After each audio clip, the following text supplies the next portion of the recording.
ఇంకో విషయం ఏంటంటే, ఇప్పుడు మీరు ఏదన్నా బయటికి ఇన్ఫర్మేషన్ ఇయ్యాలంటే, మీరు చెట్లకి సంథింగ్ పాంప్లెంట్లు అంది కట్టేస్తారు. అంటే దాని ఇన్ఫర్మేషన్ వచ్చి చదువుతారని. అవును.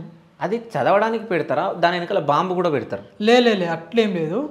ఎప్పుడు అట్లా సంఘటన జరిగింది ఎవరో మీరు అట్లా చెప్తారేమో కానీ మేమైతే ఎప్పుడు అట్లాంటి సిచ్యువేషన్ రాలేదు. ఎప్పుడు అట్లా లేదు కూడా. ఇప్పుడు మీరు ఆదివాసుల దగ్గరలో ఉండే కదా. సో ఆదివాసుల కల్చర్ ఎట్లా ఉంటుంది? ఇప్పుడు ఆదివాసుల గురించి మీరు పోరాటం చేస్తున్నారు. అవును. అంటే ఆదివాసులకు మీరేం చేసిరు అసలు? గవర్నమెంట్ ఏం చేయలేదు అసలు?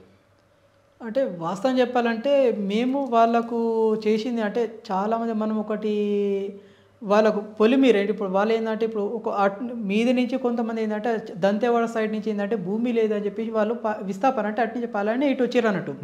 వీళ్ళకి ఇటు వచ్చిన తర్వాత ఏంటంటే ఒక్కొక్క ఊర్లో ఒక్కొక్క ఏదో గూడెంలో కూర్చున్నారు 1980లోనే.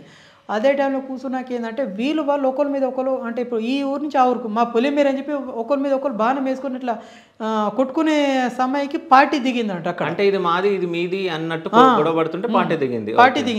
పొలిమేరలు అంతా కూడా పార్టీని తెంపింది. అక్కడ ఏ పోలీసులు రాలేదు, ఏ గవర్నమెంట్ దిగలేదు. మొత్తం పార్టీనే సమకూలంగా మాట్లాడి వీళ్ళతో కూర్చోబెట్టి వాళ్ళతో కూర్చోబెట్టి మాట్లాడి మొత్తం తెంపింది. అంటే ఇప్పుడు పొలిమేర తెంపింది కూడా పార్టీని ఆల్మోస్ట్ జనాలకు.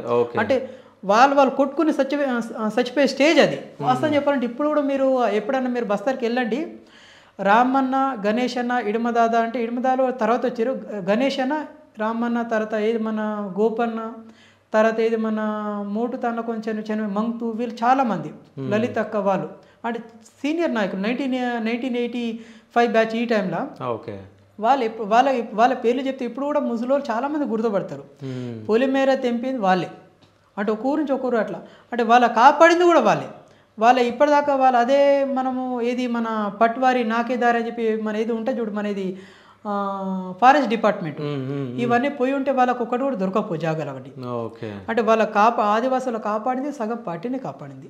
ఇంకొక రెండోది సరే ఇప్పుడు మన ఏది ప్రభుత్వం అనొచ్చు వాళ్ళకు ఏం చేసిరు వాళ్ళు ఇంకా అమాయకులే వాళ్ళకి చదివిపిచ్చిరా గెదిపిచ్చిరా అంటున్నారు. ఒక మాట అనొచ్చు. అంటే దీంట్లో నేను అంటాను అంటే ఆదివాసులకు సరే చదువు పార్టీ అందించలేకపోయింది, అదొక పొరపాటే. పైగా జనతా సర్కార్ స్కూల్ కూడా పార్టీ పెట్టించింది విద్య అంటే వాళ్ళకు కూడా ఒక ఎడ్యుకేషన్ ఉండాలని చెప్పి పెడితే సర్కార్ ఏం చేసింది అంటే మన ప్రభుత్వం ఏం చేసింది అవిటికి కూలు కొట్టింది. మన ఈ స్కూల్ ఉండొద్దని చెప్పేసి.